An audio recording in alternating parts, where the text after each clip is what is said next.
আলাইকুম সুপ্রিয় শিক্ষার্থী বন্ধুরা, এই প্রশ্নটা অনেকগুলো বোর্ড পরীক্ষায় এসেছে, প্লাস এইবার টেস্ট পরীক্ষায় অনেকগুলো স্কুলে এই প্রশ্নটা এসেছে। তো এই টাইপের প্রশ্ন এসেছে, একদম হুবহু এইটাতে এসেছে, সাথে এই টাইপের প্রশ্ন এসেছে।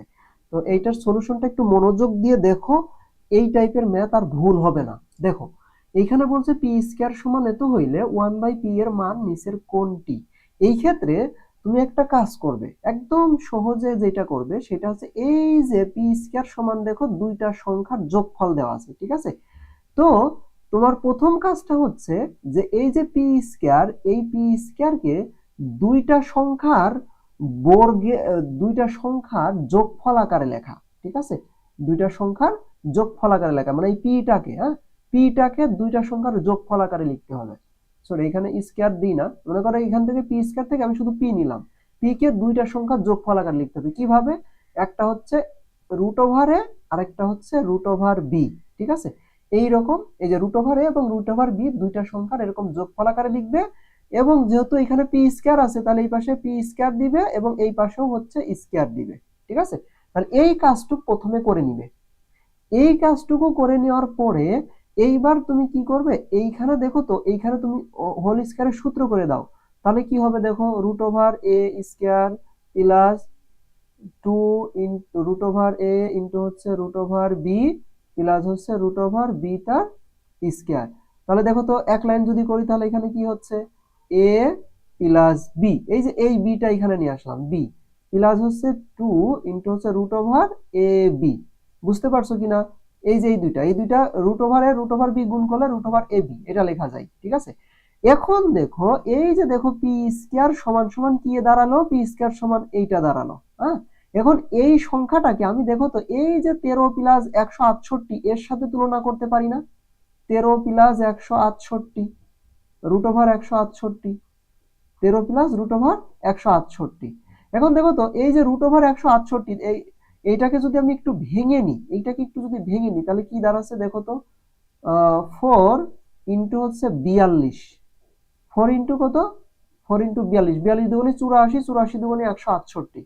হ্যাঁ, তাহলে 13 প্লাস রুট ওভার 4 ইন্টু 42, তাহলে এইখান থেকে আমি লিখতে পারি যে 13 প্লাস হচ্ছে 2 রুট ওভার 42। কেন আমি 4 গুণ 42 দিয়ে ভাঙলাম, 168 কে তো আরো অনেক ভাবে ভাঙা যায়। কেন? কারণ এই যে দেখো এখানে রুটের বাইরে 2 আছে, তো আমি একটা 2 এইখান থেকে বের করার জন্য, মানে এই সংখ্যা থেকে একটা 2 বের করার জন্য এখানে 4 দিয়ে 168 কে ভাঙছি। তো 4 দিয়ে ভাঙলে কি হয়, রুট ওভার 4 এর উপর একবার রুট যাবে, 42 এর উপর একবার রুট যাবে, 4 এর উপর রুট গেলে কত হবে, এই যে 2 বের হয়ে আসবে, এই দেখো এখানে 2 আছে। এখন দেখো তো আমি যদি এই যে 13 প্লাস 168 আর 13 প্লাস এই যে 13 প্লাস 2 রুট ওভার 42, দুইটা কিন্তু একই জিনিস, তাই না? দুইটা একই সংখ্যা। এখন এইটাকে যদি আমি এর সাথে তুলনা করি তাহলে দেখো তো এ বি সমান কত হচ্ছে, এ বি সমান হচ্ছে 42 হচ্ছে। আর এই যে এ প্লাস বি, এই এ প্লাস বি মিলে হচ্ছে 13 হচ্ছে, তাই না?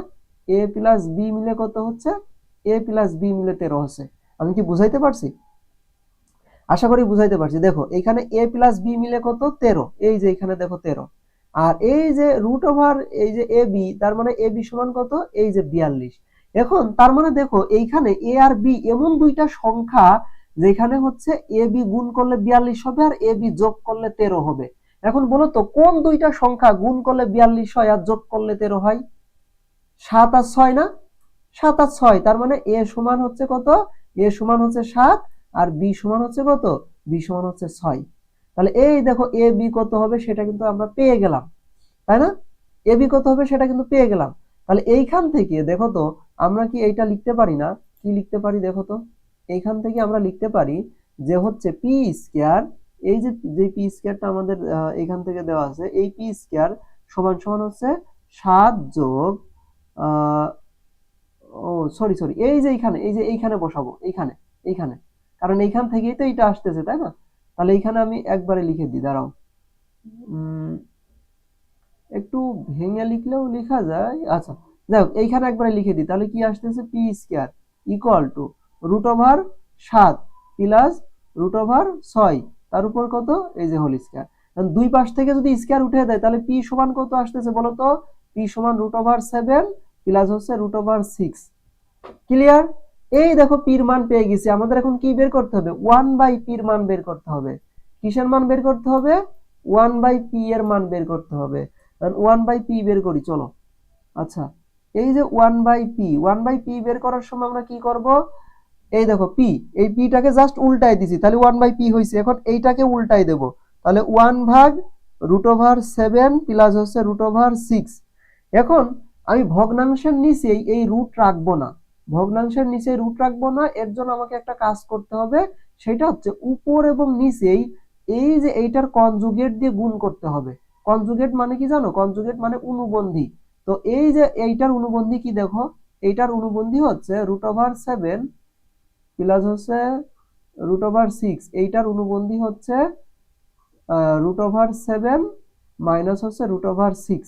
তার মানে এই সংখ্যা দিয়ে আমাকে এখন উপর নিচে কি করতে হবে? উপর নিচে হচ্ছে গুণ করতে হবে। ঠিক আছে, এইখানে যে থাকবে তার তার অনুবন্ধী দিয়ে উপর নিচে গুণ করবা। ঠিক আছে, এখানে প্লাস থাকলে জাস্ট মাইনাস হবে। তাহলে এখন দেখো তো এইটা কাটাকাটি করলে দেখো আবার আগের লাইনে ফেরত যাওয়া যাচ্ছে, তাই না? এখন এখন দেখো এই নিচেই যদি দেখো গুণ করো, দেখো এটা a প্লাস বি, এটা a মাইনাস বি, তাহলে কি হচ্ছে? নিচে হচ্ছে a square minus b square হচ্ছে √7 তার স্কয়ার মাইনাস হচ্ছে √6 তার স্কয়ার। আর উপরে কত? উপরে হচ্ছে √7 মাইনাস হচ্ছে √6। এখন দেখো তো এই যে √7 মানে কত? √7 তার স্কয়ার মানে কত? 7 মাইনাস √6 তার স্কয়ার মানে কত? 6। আর উপরে কত? √7 মাইনাস √6। এখন 7 মাইনাস 6 করলে কত হয় বলো? 1 হয়। আর √7 মাইনাস √6 থেকে যায়। তার মানে পি এর মান কত? 1/p এর মান কত আসতেছে? 1/p এর মান আসতেছে √7 মাইনাস হচ্ছে √6। বুঝতে পারছি? আর যারা একটু বিচক্ষণ আছো, মানে একটু বেশি বুঝো, তারা এখন থেকে ধরে নিতে পারো যে পির মান যত আসবে, এই যে দুইটা রুটের যোগফল আকারে যত আসবে 1/p-র মান ঠিক ওইটাই হবে, শুধু মাঝখানে কি হবে? মাঝখানে চিহ্ন পরিবর্তন হয়ে যাবে, তাহলে কিন্তু আর পরের এতগুলো লাইন করা লাগবে না। বুঝতে পারছি? তাহলে আমাদের অ্যান্সার কত হবে? আমাদের অ্যান্সার হবে হচ্ছে এই যে √7 মাইনাস হচ্ছে √6, এই যে এইটা হবে অ্যান্সার। ক্লিয়ার? আশা করি এরপর থেকে এই ম্যাথ নিয়ে আর কোনো সমস্যা হবে না।